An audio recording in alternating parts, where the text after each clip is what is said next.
فاتح على حسابه حسب الله.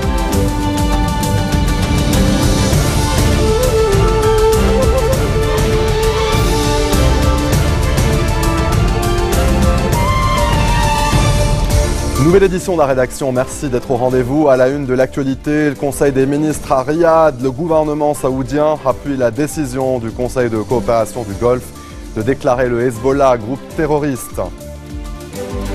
L'opposition syrienne accepte de participer aux négociations de Genève sous l'égide de l'ONU prévues ce week-end. La délégation du régime n'a pour l'instant donc pas donné de détails sur sa participation.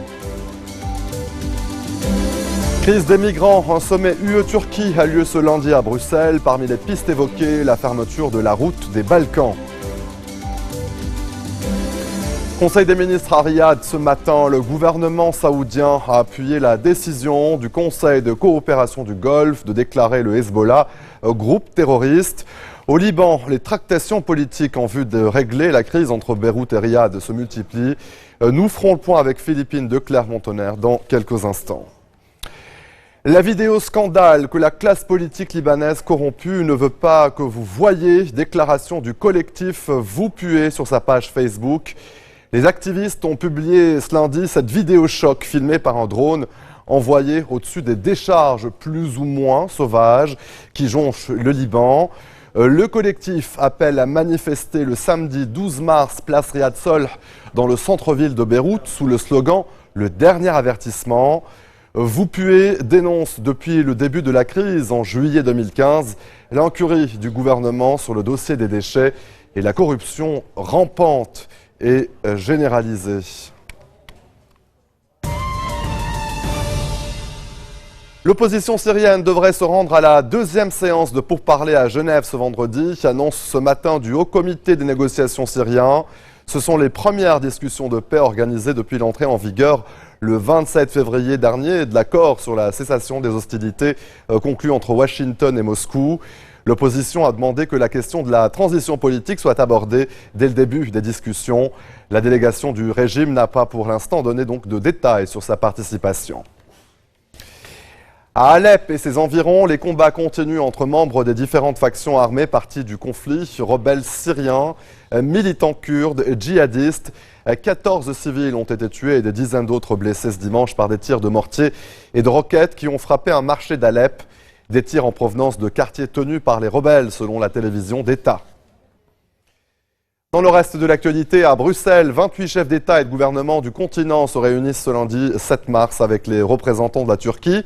Les pays européens comptent sur la coopération d'Ankara pour réduire l'arrivée des migrants en Grèce. Parmi les pistes évoquées, l'éventuelle fermeture de la route des Balkans, celle qu'empruntent les réfugiés venus du Moyen-Orient. Un voyage de plus en plus périlleux et difficile. Les explications d'Axel Simon. Comme ailleurs à la frontière entre la Grèce et la Macédoine, ils sont nombreux à s'entasser dans des camps improvisés comme celui d'Idoménie. Et l'avenir qui leur sera réservé en Europe est plus qu'incertain. Ces gens qui viennent de Syrie fuient la guerre et ils ont besoin de protection internationale. L'une des solutions, c'est de donner aux gens l'accès à la procédure d'asile. Une procédure qui semble faire ses preuves concernant le droit d'asile. 1 250 000 demandes ont été déposées, principalement de la part de Syriens, Afghans et Irakiens. C'est plus du double par rapport à 2014. Pour les migrants économiques irréguliers, la stratégie européenne préconisée est leur expulsion vers la Turquie, qui les renverra vers leur pays d'origine. Pour cela, un accord de réadmission doit être mis en œuvre au 1er juin. Autre mesure, la relocalisation entérinée par les 28 en septembre 2015. Ce mécanisme complexe de solidarité impose aux États membres d'accueillir les demandeurs d'asile en provenance d'Italie et de Grèce. Les quotas sont calculés en fonction de données intérieures du pays comme le PIB ou le taux de chômage. Mais cette relocalisation se fait très lentement, par centaines, bien loin des objectifs initiaux qui se chiffraient en dizaines de milliers. Les hotspots, ces centres qui enregistrent les réfugiés et font le tri entre candidats au droit d'asile et réfugiés économiques, sont censés être un élément essentiel du dispositif européen. Installés dans les pays dits de premier accueil comme l'Italie et la Grèce, ils ne sont pas aussi nombreux que promis. Point positif, le processus d'identification qui, bien qu'imparfait, s'est amélioré. En Grèce, par exemple, entre septembre 2015 et janvier 2016, le nombre d'empreintes enregistrées est passé de 8 à 78%. Et l'aide financière européenne à la Turquie, la Jordanie ou encore le Liban est progressivement déployée.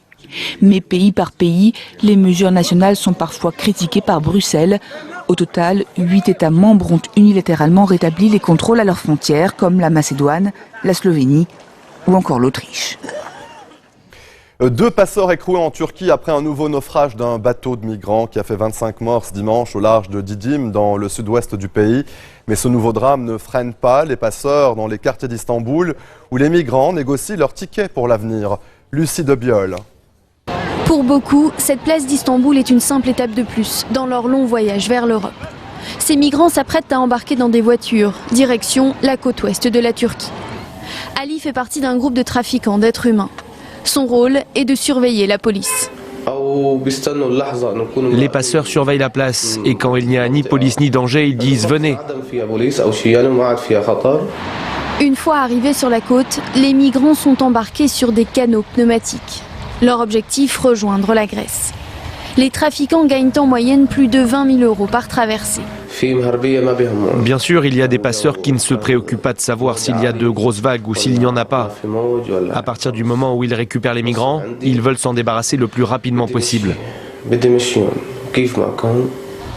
Plus de 130 000 personnes ont déjà traversé la Méditerranée en 2016. 10 fois plus que l'année dernière à la même période. Mais les États européens mettent la pression sur la Turquie pour endiguer le flot.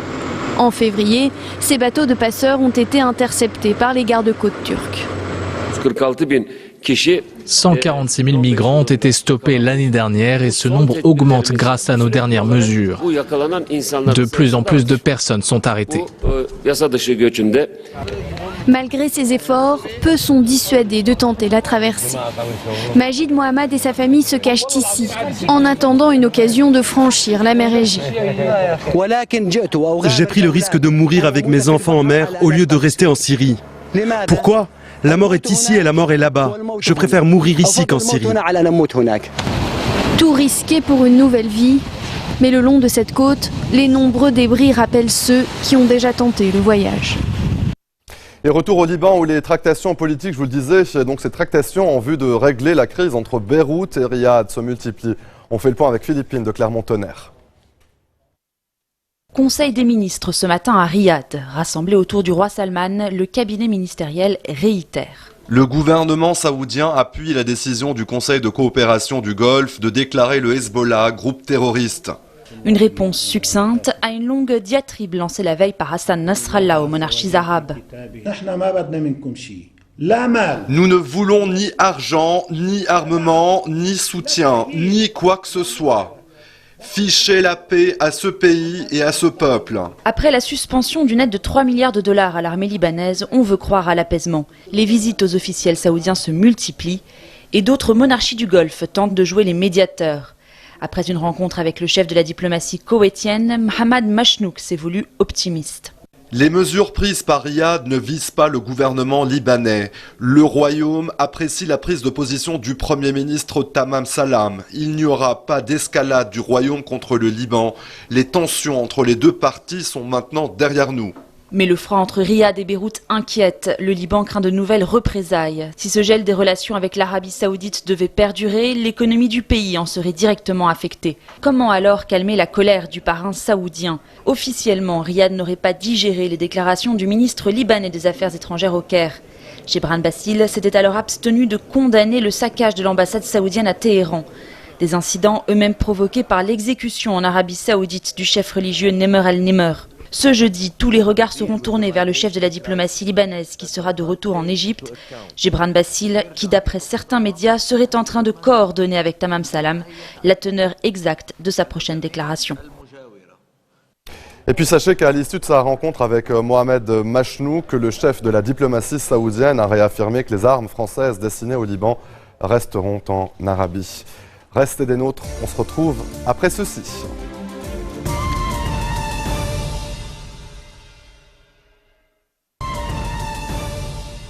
Retour sur le plateau de l'info en Tunisie, de nouveaux heurts ont opposé des forces de sécurité et de présumés terroristes. L'attaque a eu lieu ce lundi matin à l'aube dans la ville de Ben Garden, dans le sud du pays, à la frontière avec la Libye. Le bilan est lourd, il fait pour l'instant état de 28 assaillants tués, 10 membres des forces de l'ordre et 7 civils. Marc Pope. Tout a commencé tôt ce lundi. Les habitants de Ben Garden sont réveillés au son des tirs de Kalachnikov et de lance-roquettes. Un groupe lourdement armé tente alors de prendre le contrôle de la ville en s'attaquant à des casernes de police et de l'armée. Les autorités ont rapidement répliqué, faisant plusieurs morts dans les rangs des djihadistes et parmi les civils. Un couvre-feu a été décrété à partir de 19h jusqu'à 5h du matin. La station balnéaire de Djerba a été bouclée et 2 postes frontières avec la Libye ont été fermés. Selon des témoins, les assaillants se seraient revendiqués de l'organisation de l'État islamique. Le groupe, très présent dans la Libye voisine, tente en effet d'élargir son influence en Tunisie, où plusieurs attaques d'envergure ont déjà été menées l'année dernière à Tunis et à Sousse. Il y a beaucoup de gens, des djihadistes qui sont originaires de Ben Garden, qui sont aujourd'hui en Libye. Et pourquoi Ben Garden? Parce que c'est une ville frontalière, donc facile d'accès, et parce que, encore une fois, il faut insister là-dessus, même si la population en majorité est du côté donc, de l'État et des forces de l'ordre tunisiennes, ils ont eu des complicités locales. En réponse à ces attaques, les autorités ont fait creuser une tranchée le long de la frontière et entrepris de former des unités de garde pour la contrôler. Selon les services de sécurité, 3000 Tunisiens auraient déjà rejoint les rangs de groupes islamistes en Libye, des djihadistes qui menacent aujourd'hui de revenir en Tunisie. Bernie Sanders, dernier grain de sable dans la machine à gagner d'Hillary Clinton, eh bien, il n'est pas prêt d'arrêter sa campagne. Lors du 7e débat qui opposait les deux prétendants à l'investiture démocrate, le sénateur du Vermont s'est montré encore une fois très combatif. Le débat a eu lieu à Flint, dans le Michigan. C'est dans cette localité sinistrée par la fermeture de l'usine General Motors qu'un scandale à l'eau empoisonnée a fait des milliers de victimes. Les deux candidats du Parti démocrate ont appelé à la démission du gouverneur. Les explications de Laure Wagner. Augmenter nos salaires, nettoyer notre eau, scandent ces manifestants. Ils réclament le départ de leur gouverneur Rick Sinder, jugé responsable du scandale de l'eau contaminée par le plomb dans leur ville. Le gouverneur a utilisé la rivière locale pour alimenter le réseau de distribution de la ville, exposant ainsi des milliers d'enfants à cette eau empoisonnée. Les deux candidats à l'investiture démocrate ont entendu les habitants de Flint et ont appelé d'une seule voix à la démission du gouverneur. Je crois que le gouverneur de cet État doit comprendre que son manquement au devoir était irresponsable. Il devrait démissionner. Je suis d'accord. Le gouverneur devrait démissionner ou être renvoyé. Et nous devons soutenir les efforts des citoyens qui tentent d'atteindre cet objectif. La ville de Flint, majoritairement noire, est accablée par la pauvreté, la criminalité et le chômage après la fermeture des usines de General Motors. Hillary Clinton, en tête dans la course et très populaire auprès des minorités ethniques, a dénoncé le manque d'attention de la part des autorités. Mais son adversaire l'a accusé d'avoir soutenu les accords de délocalisation qui ont conduit au déclin de la région. Le débat fut dense entre les deux candidats démocrates. 147 délégués sont en jeu ce mardi pour cet état stratégique dans la course à l'investiture. Fin de cette édition, le rappel des titres. Conseil des ministres à Riyad, le gouvernement saoudien appuie la décision du Conseil de coopération du Golfe de déclarer le Hezbollah groupe terroriste. L'opposition syrienne accepte de participer aux négociations de Genève sous l'égide de l'ONU prévues ce week-end. La délégation du régime n'a pas pour l'instant donné de détails sur sa participation. Et crise des migrants, sommet UE-Turquie a lieu ce lundi à Bruxelles. Parmi les pistes évoquées, la fermeture de la route des Balkans. Merci de votre attention. L'info continue sur Futur TV et futurtvnetwork.com en français, en anglais, en arabe et en arménien. À très bientôt.